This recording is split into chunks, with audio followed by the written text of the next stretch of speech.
Good morning everyone. कैसे हो सब? मैं सी एस विपिन अग्रवाल। आज हम सब मिल करके एक एक्ट के बारे में डिस्कशन करने वाले हैं जो हमारे सी एस एग्जीक्यूटिव ग्रुप 2 के ईबीसीएल पेपर का पार्ट है। और एक्ट का नाम हमको दे रखा है क्या?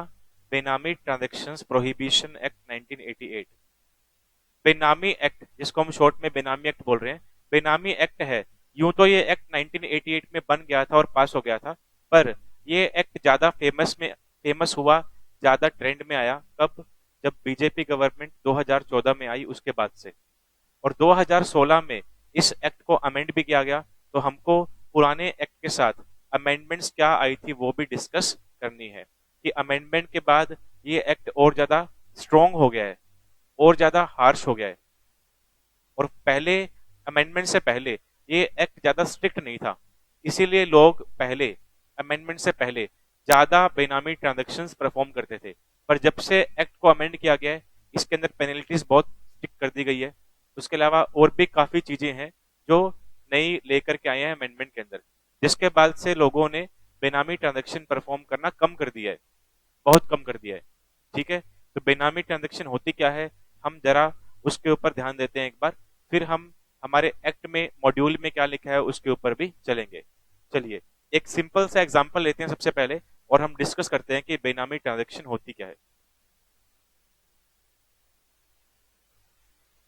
देखिए जी,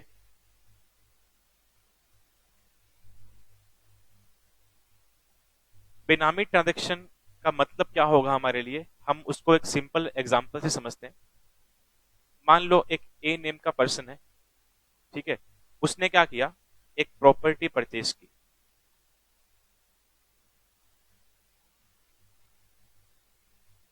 ये प्रॉपर्टी परचेज की ए ने, मतलब कंसिडरेशन जो प्रॉपर्टी परचेज करने का है वो ए ने पे किया। और कंसिडरेशन कितना है, हम ये मान रहे हैं कि ये प्रॉपर्टी है 30 लाख रुपीस की। और ए ने क्या किया, इस प्रॉपर्टी को अपने ड्राइवर के नेम पे परचेज किया। ये ड्राइवर है ए का, ठीक है। तो ए ने पैसे पे किए प्रॉपर्टी परचेज करने के, पर प्रॉपर्टी का ऑनर रिकॉर्ड्स में, डॉक्यूमेंट्स में कौन है सर? बी है। और बी है कौन एक्चुअल में? ए का ड्राइवर है। तो इस ट्रांजेक्शन को हम कहीं ना कहीं क्या बोलेंगे सर? इसको हम बोलते हैं बेनामी ट्रांजेक्शन। बेनामी ट्रांजेक्शन में कंसिडरेशन एक पर्सन पे करता है और जिसने कंसिडरेशन पे किया वो प्रॉपर्टी अपने नेम से परचेज नहीं करता। अपनी अपने एसेट्स कम शो करने के लिए, टैक्स वगैरह कम पे करने के लिए, मतलब अपने आप को वो सेफ रखने के लिए प्रॉपर्टी किसी और के नेम पे परचेज कर रहा है, जबकि कंसिडरेशन उसी ने पे किया, ए नाम के बंदे ने। और जो अल्टीमेट बेनिफिट है प्रॉपर्टी का वो कौन लेने वाला है सर? ए लेने वाला है। जिसने कंसिडरेशन पे किया उसी को प्रॉपर्टी का अल्टीमेट बेनिफिट मिलने वाला है। कैसे? अब मान लो प्रॉपर्टी परचेज करने के बाद एक सी नाम का पर्सन है, ये टीनेंट बन गया। मतलब ये प्रॉपर्टी जो है वो रेंट पे ले ली किसने? सी ने। किससे? बी से। क्योंकि मालिक कौन है प्रॉपर्टी का? बी है। लोग की नजरों में मालिक बी है प्रॉपर्टी का। तो सी ने बी से ये प्रॉपर्टी रेंट पे ले ली, ठीक है। अब सी बी को रेंट पे करेगा।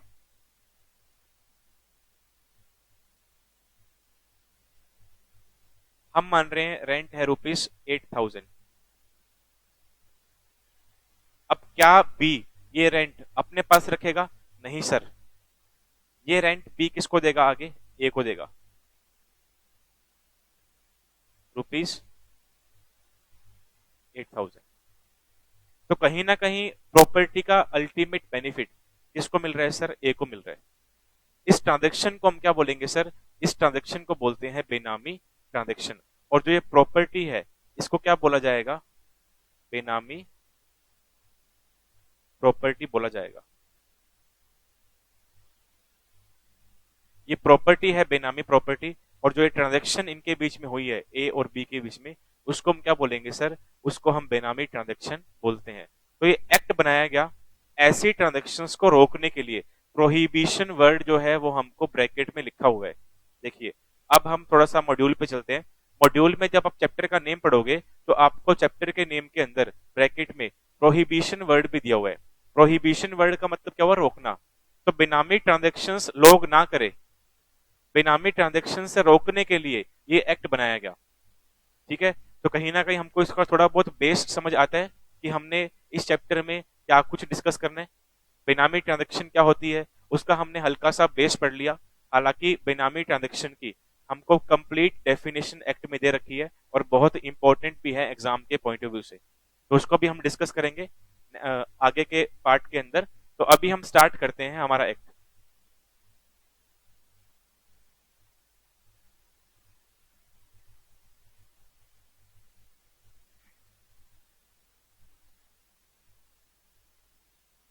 तो यहाँ पे हमको चैप्टर का इंट्रोडक्शन दिया हुआ है कि बेनामी ट्रांजैक्शन प्रोहिबिशन एक्ट है क्या, उसमें क्या कुछ फीचर्स हैं और क्या कुछ इस एक्ट में कमियां थी जिसकी वजह से मोदी गवर्नमेंट को ये एक्ट अमेंड करना पड़ा, और अमेंडेड फॉर्म में क्या कुछ नए चेंजेस आए हैं वो आपको इंट्रो के अंदर पढ़ने हैं। तो हम स्टार्ट करते हैं इंट्रोडक्शन से। सबसे पहले लिखा हुआ है the benami transactions prohibition act 1988 was enacted to prohibit benami transactions and the right to recover property held benami. अब यहाँ पे क्या बोल रहे हैं देखिए, ये कह रहा है कि बेनामी ट्रांजैक्शन प्रोहिबिशन एक्ट इसलिए बनाया गया ताकि रोका जा सके, किनको? बेनामी ट्रांजैक्शंस को परफॉर्म होने से रोका जा सके। और साथ ही साथ जो प्रॉपर्टी बेनामी डिक्लेयर हो गई है, जो प्रॉपर्टी क्या हो गई है सर? बेनामी डिक्लेयर हो गई है, वो प्रॉपर्टी गवर्नमेंट अपने कब्जे में ले लेती है।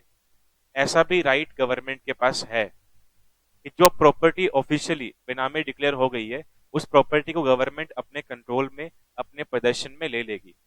The said act inter alia provides that all the properties held benami shall be subject to acquisition by such authority in such manner and after following such procedure as may be prescribed। तो इसमें अब आपको कुछ features दे रखे हैं इस act के। पहला पॉइंट क्या बोल रहा है? ये कह रहा है कि हर वो प्रॉपर्टी जो बेनामी डिक्लेयर हो गई है या हो जाएगी, उस प्रॉपर्टी को एक्वायर कौन कर लेगा? अथॉरिटी एक्वायर कर लेगी। ठीक है, कब? इन्वेस्टिगेशन वगैरह करने के बाद, इंस्पेक्शन करने के बाद, डॉक्यूमेंट्स एविडेंस वगैरह देखने के बाद और ऑर्डर पास करने के बाद।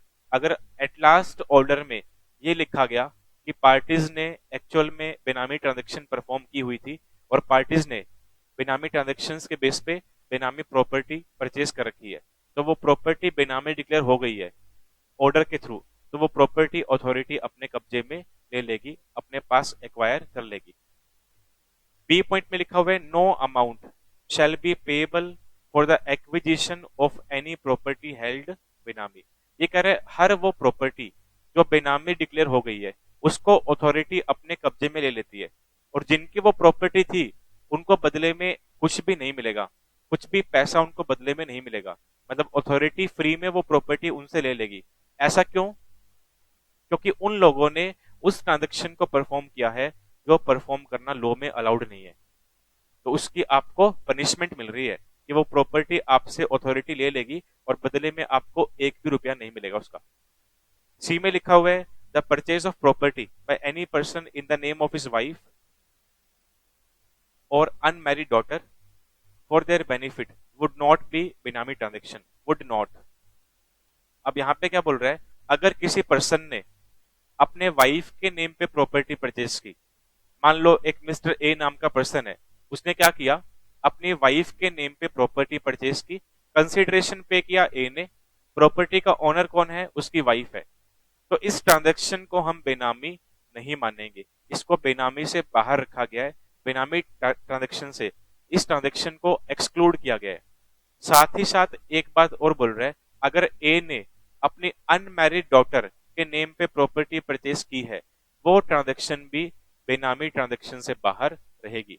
तो दो तरह की ट्रांजैक्शन ऐसी है जिनको पॉइंट सी के अंदर दो तरह की ट्रांजैक्शन ऐसी है जिनको बेनामी ट्रांजैक्शन से बाहर रखा गया है, एक्सक्लूड किया गया है। वो ट्रांजैक्शंस कौन कौन सी है सर? अगर किसी पर्सन ने अपने वाइफ के नेम पे प्रॉपर्टी परचेज की, मतलब डॉक्यूमेंट्स के अंदर ऑनर कौन है? वाइफ, और पैसे किसने पे किए? कंसिडरेशन पे की है हस्बैंड ने, तो वो ट्रांजैक्शन बेनामी में नहीं आएगी। दूसरा, अगर किसी पर्सन ने अपनी अनमैरिड डॉटर के नेम पे प्रॉपर्टी परचेस की, मतलब कंसिडरेशन पे किया फादर ने और मालिक कौन है प्रॉपर्टी का, अनमैरिड डॉटर, तो वो ट्रांजैक्शन भी बेनामी में कवर नहीं होती है। ऐसा लिखा हुआ है सी पॉइंट के अंदर।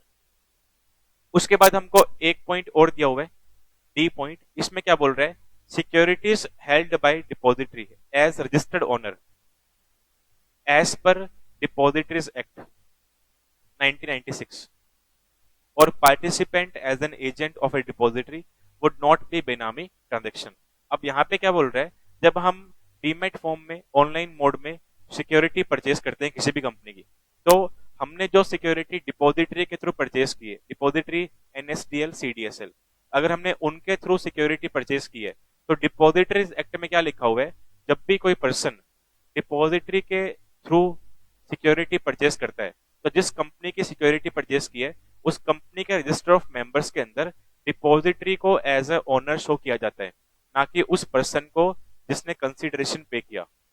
मान लो मैंने क्या किया, डिपॉजिटरी के थ्रू किसी भी कंपनी के शेयर परचेस किए, तो जो डिपॉजिटरी है वो कंपनी के रजिस्टर ऑफ मेंबर के अंदर रजिस्टर्ड ओनर शो किया जाएगा। जबकि कंसिडरेशन पे किया मैंने, तो मेरा नाम वहां रजिस्टर में आना चाहिए, पर डिपॉजिटरीज एक्ट में ऐसा लिखा हुआ है, अगर आप डिपॉजिटरी के थ्रू शेयर परचेस करोगे तो बेनिफिट आपको ही मिलेंगे, शेयर के सारे शेयर के बेनिफिट मुझे मिलेंगे, डिविडेंड मुझे मिलेगा, कल को कंपनी बोनस शेयर डिक्लेयर करती है वो भी मुझे मिलेंगे, बस नाम किसका चलेगा, डिपॉजिटरी का नाम चलेगा कंपनी के बुक के अंदर। तो अगर इस तरह की ट्रांजेक्शन परफॉर्म हो रखी है जिसमें बुक के अंदर कंपनी के रजिस्टर ऑफ मेंबर के अंदर मालिक कोई और शो हो रहा है और कंसिडरेशन किसी और ने पे किया है, तो वो ट्रांजेक्शन भी बेनामी में कवर नहीं होगी। तो सी और डी में हमको उन ट्रांजेक्शन का जिक्र किया हुआ है हमारे साथ जो बेनामी में कवर नहीं होती है। तो ये आपको इंट्रोडक्शन के फर्स्ट पैरा में डिफाइन किया हुआ था। अब हम चलते हैं सेकंड पैरा में। सेकंड पैरा बात कर रहा है during the administration of benami transactions prohibition act 1988 it was found that the provisions of the aforesaid act are inadequate to deal with बेनामी transactions as the act does not। अब कह रहा है कि जब सरकार 1988 वाले बेनामी एक्ट को पढ़ रही थी, उसको समझ रही थी या उसकी इंस्पेक्शन की गई एक्ट की, तब सरकार को क्या लगा कि इस एक्ट में ना काफी सारी कमियां हैं। जैसे कि क्या क्या कमियां हैं वो देखो। does not contain, the act does not contain any specific provision for vesting of confiscated property with central government।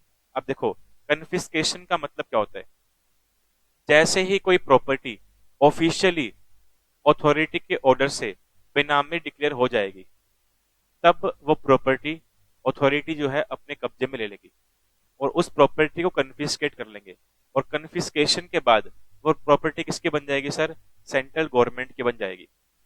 Confiscation का मतलब क्या हुआ, जिसके पास वो बेनामी प्रॉपर्टी है उससे हम प्रॉपर्टी ले लेंगे और अपने कब्जे में रखेंगे। अपने कब्जे में कौन रखेगा, अथॉरिटी। उसके बाद वो प्रॉपर्टी कहां चली जाएगी सर, सेंट्रल गवर्नमेंट के पास चली जाएगी। तो कन्फिस्केशन का मतलब क्या हुआ, सेंट्रल गवर्नमेंट अपने कब्जे में प्रॉपर्टी को रखेगी और सेंट्रल गवर्नमेंट उस प्रॉपर्टी की मालिक बन जाएगी। इसे हम बोलते हैं कन्फिस्केशन।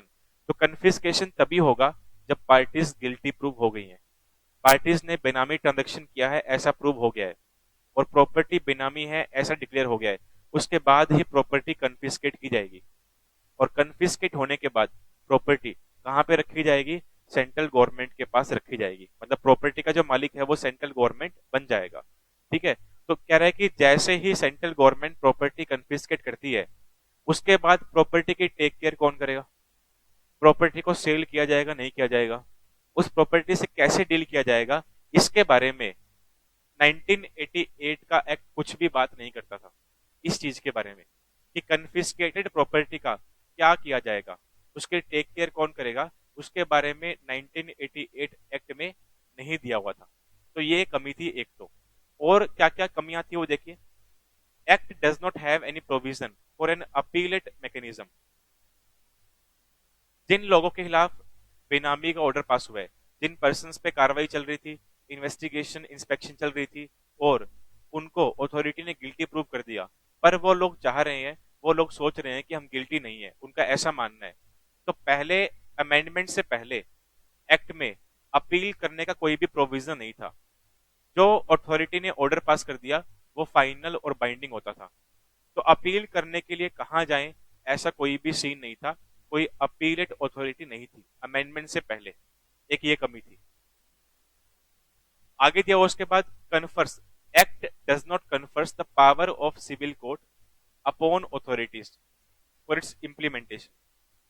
अमेंडमेंट से पहले जब इस एक्ट को 2016 में अमेंड किया गया, उससे पहले एक कमी और थी कि इस एक्ट में जो भी अथॉरिटीज है उनके पास वो पावर्स नहीं थी जो सिविल कोर्ट के पास पावर होती है। ठीक है, अब हम जूरिस्प्रूडेंस के अंदर पढ़ते हैं ग्रुप 1 में, जूरिस के अंदर, कि सिविल कोर्ट के पास कौन कौन सी पावर होती है। सम्मन इशू करना, एविडेंसेस वगैरह मंगवाना, इंफॉर्मेशन मंगवाना, विटनेस को कोर्ट में प्रेजेंट करवाना, उससे गीता पे हाथ रख के कसम खिलवाना कि जो भी वो बोलेगा सच बोलेगा। ये सारी पावर्स होती है किसके पास, सिविल कोर्ट के पास। तो ये पावर्स किनके पास नहीं थी, अथॉरिटीज के पास नहीं थी। कब, अमेंडमेंट से पहले। एक ये कमी थी। पॉइंट 4 में लिखा हुआ है provides, act does not provide for adequate enabling rule making power. और अमेंडमेंट से पहले इस एक्ट में रूल्स वगैरह बनाने के लिए भी पावर नहीं थी, ताकि इस एक्ट को स्मूथली गवर्न किया जा सके और इजीली इम्प्लाई किया जा सके पब्लिक के ऊपर। रूल्स वगैरह बनाने की पावर नहीं थी। तो ये 4 कमियां दे रखी है जो इस एक्ट में अमेंडमेंट से पहले थी। ठीक है, आगे क्या लिखा हुआ है, in the view of circumstances stated above, comprehensive amendments to the Benami Transactions Prohibition Act 1988 has become necessary in order to prohibit holding property in Benami and restrict right to transfer, right to recover or transfer property held Benami, and also to provide a mechanism and procedure for confiscation of property held Benami।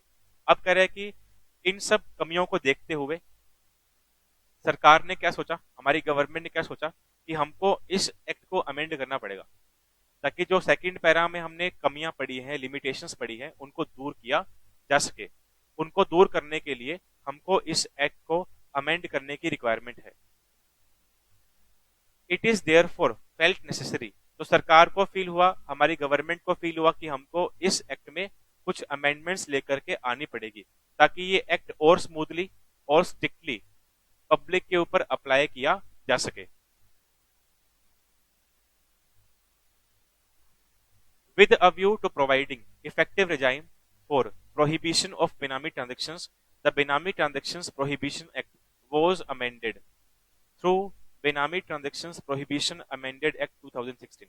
तो amendment का ख्याल सरकार को आया, government को आया, और government ने 2016 में इस एक्ट को अमेंड किया। और अमेंडमेंट के बाद इस एक्ट को हम क्या बोल रहे हैं सर, बेनामी ट्रांजैक्शंस प्रोहिबिशन अमेंडेड एक्ट 2016 बोला जा रहा है। और इसके बाद ये एक्ट ज्यादा फेमस हो गया अमेंडमेंट के बाद, इसीलिए हमारे सिलेबस में ऐड किया हुआ है ये, क्योंकि इसको, इस एक्ट को अमेंड किया गया और अमेंडमेंट के बाद इसको पढ़ना भी जरूरी हो गया हम जैसे कंप्लायंस ऑफिसर्स के लिए जो हम बनने वाले हैं। तो कहीं ना कहीं इसीलिए हमको ये एक्ट पढ़ाया जा रहा है। The amended law empowers the specified authorities to provisionally attach benami property which can eventually be confiscated. तो कह रहे हैं कि अमेंडमेंट के बाद इस एक्ट में क्या चेंजेस आए। सबसे पहले बात कर रहा है अटैचमेंट की, बात कर रहा है। देखो अटैचमेंट का मतलब क्या होता है, अटैचमेंट ऑर्डर अथॉरिटी पास करती है, और अटैचमेंट ऑर्डर एक ऐसा ऑर्डर है अगर वो किसी भी पर्सन के ऊपर पास हो गया किसी भी प्रॉपर्टी को लेकर के, तो वो प्रॉपर्टी फिर आप ट्रांसफर नहीं कर सकते। ट्रांसफर का मतलब सेल नहीं कर सकते, परचेज नहीं कर सकते, गिफ्ट में नहीं दे सकते किसी को, मॉर्गेज नहीं कर सकते, डिस्पोज ऑफ नहीं कर सकते, प्रॉपर्टी कन्वर्ट नहीं कर सकते किसी अदर फॉर्म में। ये सारे काम आप नहीं कर पाओगे। कब, अगर आपकी प्रॉपर्टी के ऊपर अथॉरिटी ने अटैचमेंट ऑर्डर पास किया है तो। पर अटैचमेंट के दौरान प्रॉपर्टी रहती किसके पास है, जिसके पास प्रॉपर्टी है उसी के पास पोजेशन रहेगा। प्रॉपर्टी को यूज कर सकते हो, पर अटैचमेंट के दौरान आप प्रॉपर्टी को सेल नहीं कर सकते, गिफ्ट में नहीं दे सकते, मॉर्गेज नहीं कर सकते, परचेज नहीं कर सकते, ठीक है, उसके ऊपर चार्ज क्रिएट नहीं कर सकते। ये सारे काम ऐसे हैं जो आप अटैचमेंट के ऑर्डर के दौरान प्रॉपर्टी को लेकर के नहीं कर सकते। तो कह रहे हैं कि अमेंडमेंट के बाद क्या हुआ कि मान लो अगर हम हमारे वाले एग्जाम्पल की बात करें, अगर हम इसी एग्जाम्पल की बात करें इस एग्जाम्पल में सी नहीं है, इसको भूल जाओ एक बार। जो सी वाला केस है अभी वो नहीं है, ठीक है। इसको मैं इरेज कर देता हूं यहां से, ये सी वाला केस हमारे पास है ही नहीं।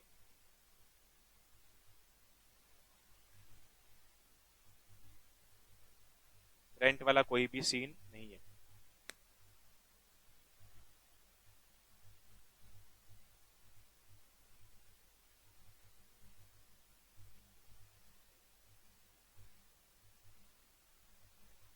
लीजिए, अब एक केस बन गया ए और बी के बीच में, जहां पे प्रॉपर्टी की कंसिडरेशन ए ने पे की और परचेज की अपने ड्राइवर के नेम पे प्रॉपर्टी बी के नेम पे। अब हुआ क्या, इन्होंने जो एक ट्रांजेक्शन की, हम ऐसा मान रहे हैं कि जो एक ट्रांजेक्शन हुई है वो हुई है 1 जनवरी 2019 को। इन्होंने बेनामी ट्रांजेक्शन को परफॉर्म किया। अब अथॉरिटीज, इस एक्ट में जो अथॉरिटी है,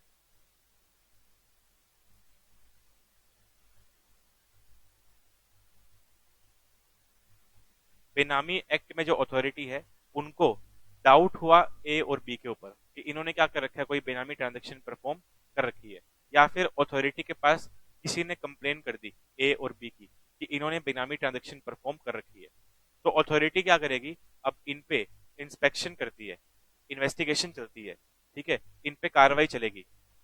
तो जब तक पूरा केस सॉल्व नहीं होता, अथॉरिटी चाहे तो इस प्रॉपर्टी को लेकर के अटैचमेंट ऑर्डर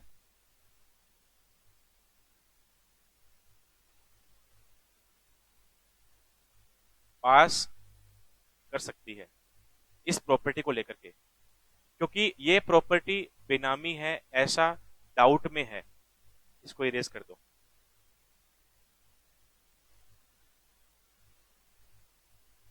ये प्रॉपर्टी बेनामी है ऐसा डाउट है, ऐसा शक है इसको, अथॉरिटी को।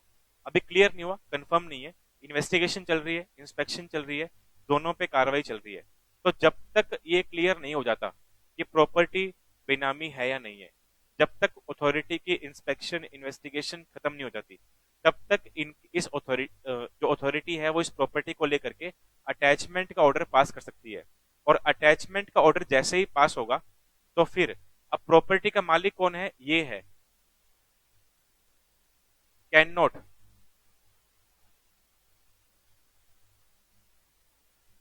Cell, gift,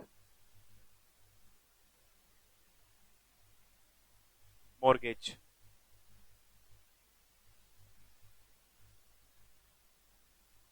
dispose of, convert. ये सारे काम कौन नहीं कर सकता, बी, जो प्रॉपर्टी का मालिक है, वो इनमें से कोई भी काम नहीं कर सकता। कब, जैसे ही इस प्रॉपर्टी को लेकर के अटैचमेंट ऑर्डर पास होगा तब। अटैचमेंट ऑर्डर पास होने के बाद बी इनमें से कोई भी काम इस प्रॉपर्टी को लेके नहीं कर सकता, क्योंकि इस प्रॉपर्टी को लेके केस चल रहा है, ठीक है। पर बी क्या काम कर सकता है, कैन यूज द प्रॉपर्टी। जो बी है वो इस प्रॉपर्टी को इस्तेमाल कर सकता है, खुद रह सकता है घर के अंदर, ठीक है, ये काम कर सकता है। तो ये हमको अटैचमेंट का मतलब दिया हुआ है। तो अमेंडमेंट के बाद इस एक्ट में एक अटैचमेंट का प्रोविजन ऐड कर दिया कि जब तक केस चलेगा तब तक अथॉरिटी चाहे तो उस प्रॉपर्टी को लेकर के जो हमारे केस की सब्जेक्ट मैटर है, जिसमें में डाउट है, उसको हम अटैच कर सकते हैं, ताकि सामने वाली पार्टी जो है प्रॉपर्टी को सेल ना कर दे कहीं और, ट्रांसफर ना कर दे कहीं और, उस डर से।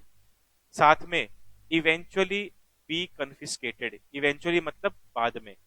बाद में कब, जैसे ही ऑफिशियली डिक्लेयर हो जाएगा, जैसे ही ऑफिशियली ऑर्डर पास हो गया, अथॉरिटी ने क्या किया, ऑफिशियली ऑर्डर पास कर दिया। ऑर्डर क्या पास हुआ, प्रॉपर्टी इज बेनामी। कौन सी प्रॉपर्टी, ये वाली प्रॉपर्टी, ये प्रॉपर्टी बेनामी है ऐसा डिक्लेयर हो गया। उसके बाद ये प्रॉपर्टी क्या कर ली जाएगी सर, कन्फिस्केट कर ली जाएगी। और कन्फिस्केशन का मतलब क्या होगा, प्रॉपर्टी अभी तक किसके पास थी, अटैचमेंट के दौरान प्रॉपर्टी बी के पास थी, उसको वो यूज भी कर रहा था, पर जैसे ही प्रॉपर्टी कन्फिस्केट की जाएगी उसके बाद प्रॉपर्टी बी से ले ली जाएगी और सेंट्रल गवर्नमेंट के पास चली जाएगी। मतलब प्रॉपर्टी का मालिक कौन बन जाएगा, सेंट्रल गवर्नमेंट बन जाएगी, और बी से हम प्रॉपर्टी ले लेंगे और बदले में बी को कुछ भी नहीं मिलेगा। अगर बी बोल रहा है कि मुझे मुझसे प्रॉपर्टी ले लो पर मुझे 5 लाख रुपए दे दो, 2 लाख रुपए दे दो, 10,000 रुपए दे दो, बदले में कुछ भी नहीं मिलेगा, 1 रुपया भी नहीं मिलेगा, क्योंकि आपने गलत काम किया था इसलिए। या तो गलत काम करते ही मत पहले, अगर इतना ही आपको प्रॉपर्टी से लगाव है तो। अब जब गलत काम कर लिया है तो प्रॉपर्टी आपको छोड़नी पड़ेगी, अगर आप गिल्टी प्रूव हो गए तो। ठीक है, ये लिखा हुआ है। आगे बोल रहे हैं, besides if a person is found guilty of offence of benami transaction by the competent court, he shall be punishable with rigorous imprisonment for a term not less than 1 year, but which may extend to 7 years, and shall also be liable to fine which may extend to 25% of fair market value of the property। अब कह रहे हैं कि कोई भी ऐसा person जिसने बेनामी ट्रांजैक्शन परफॉर्म की और गिल्टी पाया गया, दोषी पाया गया केस सॉल्व होने के बाद, तो उस पर्सन के ऊपर पनिशमेंट आएगी। और पनिशमेंट क्या क्या आएगी सर, पनिशमेंट आपको 2 तरह की दे रखी है, देखिए पनिशमेंट क्या दे रखी है वो देखो।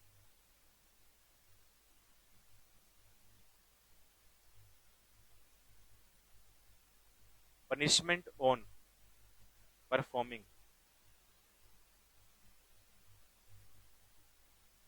बेनामी ट्रांजैक्शन। तो जो पर्सन बेनामी ट्रांजैक्शन करता है और वो गिल्टी पाया गया तो उसको 2 तरह की पनिशमेंट आएगी। पहली पनिशमेंट क्या है सर, आपको इम्प्रिजनमेंट होगी,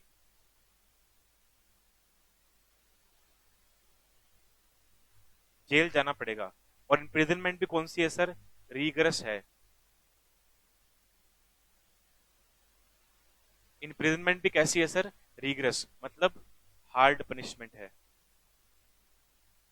रीगरस इम्प्रिजनमेंट के अंदर क्या होता है, आपको जेल में काम वगैरह करना पड़ता है, उसके पैसे भी मिलते हैं, काम करना पड़ता है। उसके अलावा घर वालों से मिलने की ज्यादा परमिशन नहीं होती, घर से खाना वगैरह नहीं आएगा, वो सब होता है रीगरस इम्प्रिजनमेंट के अंदर।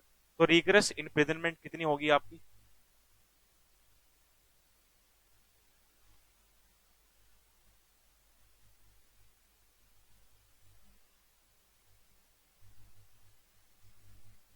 मिनिमम 1 year और मैक्सिमम 7 years। ये तो जेल हो गई इम्प्रिजनमेंट की बात की। एंड फाइन भी आएगा। फाइन कितना आएगा, मैक्सिमम कितना, 25% of fair market value of property. कौन सी प्रॉपर्टी, जो प्रॉपर्टी बेनामी डिक्लेयर हुई है उसकी मार्केट में वैल्यू क्या है, उस प्रॉपर्टी की मार्केट में वैल्यू क्या है, जो वैल्यू उसकी मार्केट में होगी उसका 25% अमाउंट निकाल लेंगे। उतना तक का मैक्सिमम फाइन आपको पे करना पड़ सकता है, पर फाइन पे जरूर करना पड़ेगा, बीच में एंड वर्ड है इसलिए। तो जेल भी जाना पड़ेगा और फाइन भी भरना पड़ेगा। ये आपको पनिशमेंट दे रखी है। और ये पनिशमेंट कौन सी है सर, ये पनिशमेंट जो है वो आफ्टर अमेंडमेंट है।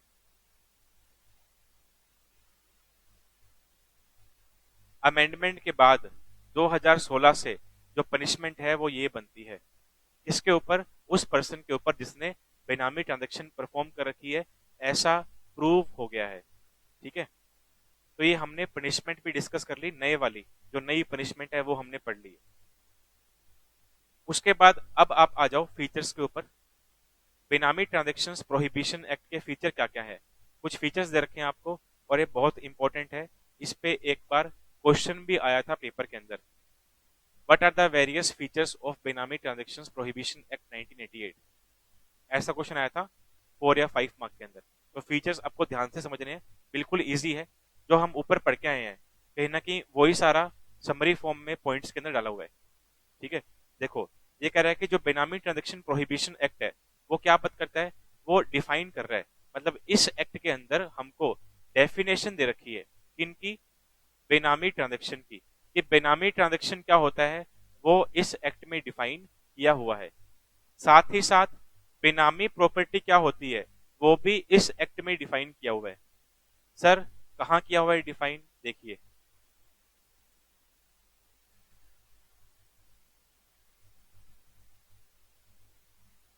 ये रही डेफिनेशन दे रखी है हमको, इंपॉर्टेंट डेफिनेशंस जो इस एक्ट की है उसमें से कुछ डेफिनेशंस हमारे सिलेबस में भी है। बेनामी प्रॉपर्टी क्या होती है ये डिफाइन किया हुआ, बेनामी ट्रांजैक्शन क्या होती है वो भी हमको डिफाइन किया हुआ है। तो जो हमारा पहला फीचर है उसमें क्या लिखा हुआ है कि जो बेनामी ट्रांजैक्शन प्रोहिबिशन एक्ट है उसमें काफी सारी डेफिनेशंस दे रखी है, जिसमें से कुछ डेफिनेशन कौन कौन सी है, बेनामी ट्रांजैक्शन इसका मतलब क्या है डिफाइन किया हुआ है एक्ट में और हमारे सिलेबस में भी है। बेनामी प्रॉपर्टी क्या होती है एक्ट में डिफाइन किया हुआ और हमारे सिलेबस में भी है।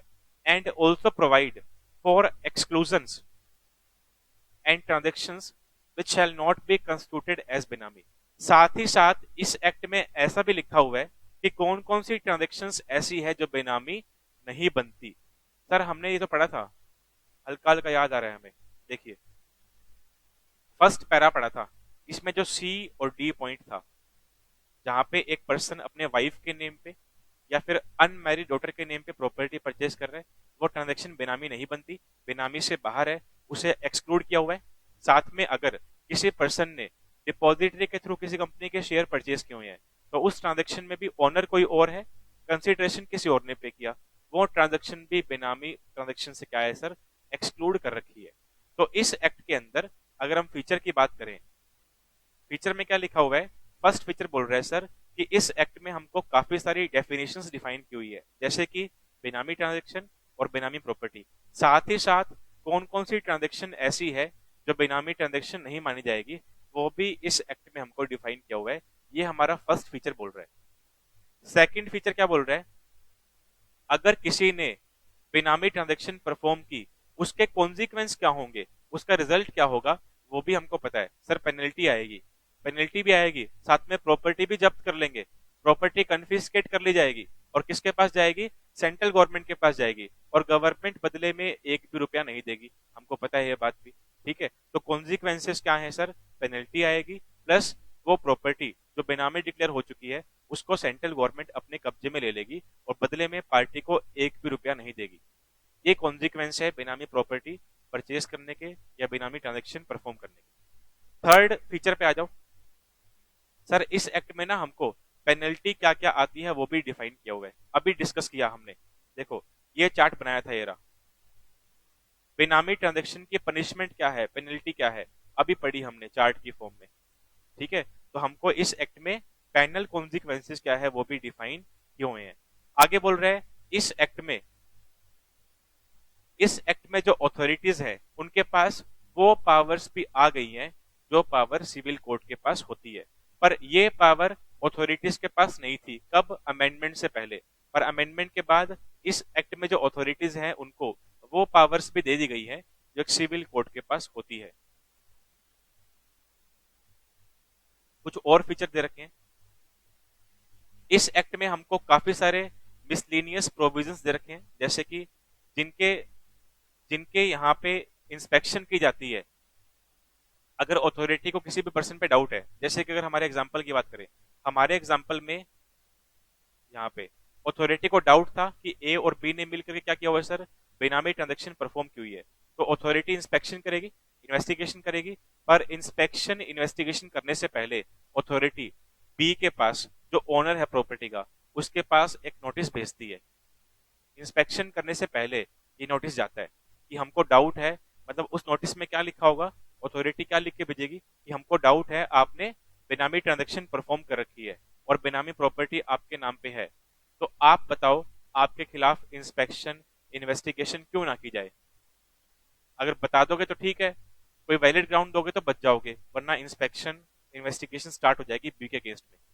ठीक है, तो इंस्पेक्शन इन्वेस्टिगेशन करने से पहले नोटिस जाता है पार्टीज के पास। वो नोटिस कैसे जाएगा, कैसे भेजेंगे नोटिस, उसके बारे में प्रोविजन दे रखी है हमको इस एक्ट में।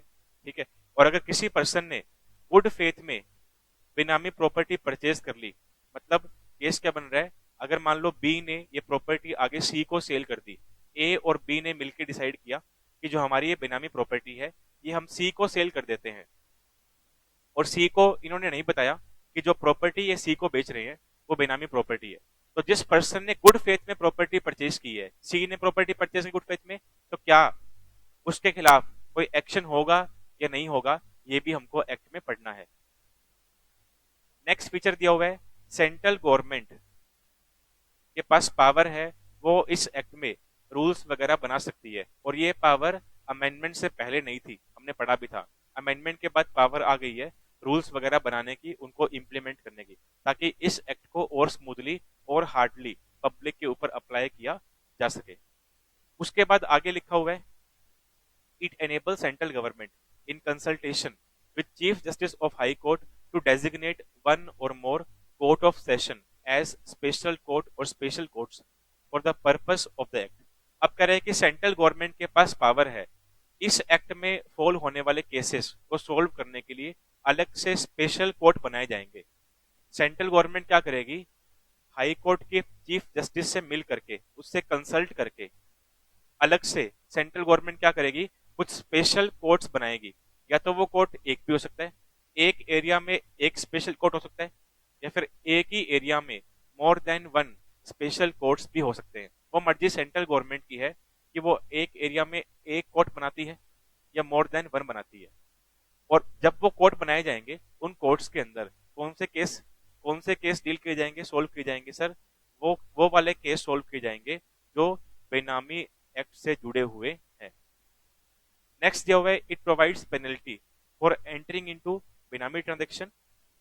कोई भी पर्सन बेनामी ट्रांजैक्शन में एंटर होता है, परफॉर्म करता है, उसकी पेनल्टी अभी हमने चार्ट में डिस्कस की थी। साथ ही साथ अगर किसी बंदे से इंस्पेक्शन की जा रही है, इन्वेस्टिगेशन की जा रही है, और अथॉरिटी उससे डॉक्यूमेंट्स मांग रही है, इंफॉर्मेशन मांग रही है, और उस बंदे ने क्या किया, जानबूझ के गलत डॉक्यूमेंट दिए अथॉरिटी को, जानबूझ के गलत इंफॉर्मेशन शेयर की अथॉरिटी के साथ, तो उस पर्सन पे भी पेनल्टी आएगी। और लास्ट फीचर हमको क्या दिया हुआ है सर, लास्ट फीचर में बोल रहा है, it provides for transfer of any suit or proceeding in respect of any benami transaction pending in any court other than high court or tribunal or before any authority to appellate tribunal. अब यहाँ पे क्या बोल रहा है कि अगर इस एक्ट में जितनी भी अथॉरिटीज हैं, इस एक्ट में जितनी भी अथॉरिटीज हैं, उनमें से कहीं भी कोई केस पेंडिंग पड़ा है और वो अथॉरिटी केस के ऊपर कोई भी काम नहीं कर रही, केस को सोल्व नहीं कर रही, उससे डील नहीं कर रही, इन्वेस्टिगेशन नहीं कर रही, इंस्पेक्शन नहीं कर रही, कुछ भी नहीं कर रही, तो उस केस को हम उस अथॉरिटी से ले करके ट्रांसफर कर देंगे किसके पास, अपीलेट ट्रिब्यूनल के पास। क्योंकि जिस अथॉरिटी के पास केस पड़ा था वो उस पर काम ही नहीं कर रही, तो कितना टाइम वेस्ट किया जाए, तो इसीलिए उस अथॉरिटी से केस लेंगे और अपीलेट ट्रिब्यूनल के पास ट्रांसफर कर देंगे। पर एक बात लिखी हुई है, ऐसा कोई केस जो हाई कोर्ट में पेंडिंग पड़ा है, कौन सा केस, बेनामी एक्ट से जुड़ा हुआ कोई केस हाई कोर्ट में पेंडिंग पड़ा है, वो तो वहीं रहेगा। हाई कोर्ट से आप केस लेकर के अपीलेट ट्रिब्यूनल के पास ट्रांसफर नहीं कर सकते। ये दिया हुआ है हमको फीचर्स के अंदर। तो यहाँ पे हमने बेनामी एक्ट के फीचर्स के बारे में डिस्कशन की और थोड़ा बहुत इंट्रोडक्शन पढ़ा। ठीक है, आई होप कि आप सबको समझ आया होगा जिस तरीके से मैंने पढ़ाया आपको। तो बाकी हम पढ़ेंगे नेक्स्ट क्लास के अंदर, आज के लिए इतना ही करेंगे। तो आज के लिए इतना सफिशिएंट है, बाकी हम पढ़ते हैं नेक्स्ट क्लास में। चलिए जी, थैंक यू वेरी मच, मिलते हैं नेक्स्ट क्लास के अंदर। अगर आप ऐसे ही और लेक्चर्स देखना चाहते हैं और अगर आपको हमारी टीम के और मेरे लेक्चर अच्छे लगते हैं, अच्छे लगे, तो आप हमको फॉलो कर सकते हो फेसबुक पे। हम उसके अलावा हमारे गूगल प्ले स्टोर पे भी एप्लीकेशन है विशेष एकेडमी ऑफ कॉमर्स के नाम से, आप उसको डाउनलोड कर सकते हो और वहां से भी लेक्चर्स को प्ले कर सकते हो। साथ ही साथ यूट्यूब पे हमारा चैनल है विशेष एकेडमी के नाम से, आप उसको सब्सक्राइब कर सकते हो ऐसे ही और इंटरेस्टिंग और अच्छे लेक्चर्स को देखने के लिए। चलिए जी, थैंक यू वेरी मच, मिलते हैं नेक्स्ट क्लास में।